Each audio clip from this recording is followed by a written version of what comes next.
અહીંની અમારી આર્થિક પરિસ્થિતિ એવી છે કે સોસાયટીમાં મંદિર છે, બહુ જ સરસ મંદિર છે, બધા ત્યાં દર્શન કરવા સવારે સાંજે જતા. બાળકો ત્યાં રમવાવાળા છે, પણ ત્યાં બાજુમાં જ એરપોર્ટનું આવેલું છે, ત્યાં અત્યારે તો બંધ છે.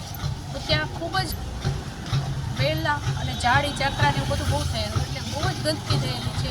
ત્યાં નોળિયા સાપ બધું નીકળે છે, એટલે મંદિરમાં આવે છે. મંદિરમાં અમે જઈ શકીએ બહુ પછી બાળકો પીવે, વૃદ્ધોને બેસાય એવું નથી.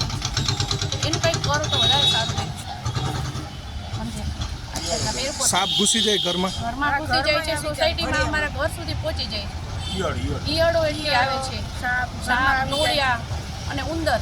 આનો તો ખૂબ જ ત્રાસ છે. સાપ પકડવાવાળાને કેટલી વાર બોલાવ્યા છે અમે, સાપ પકડવાવાળાને કેટલી વાર બોલાવ્યા છે, કારણ કે આટલો તો પકડી ન શકીએ, એટલે કેટલી વાર અમે સાપ પકડવાવાળા નહીં બોલાવ્યા છે. અને એટલા મોટા મોટા સાપ હોય છે ને કે આપણે જોઈને જ એમ થાય કે ઘરમાં નથી જવું.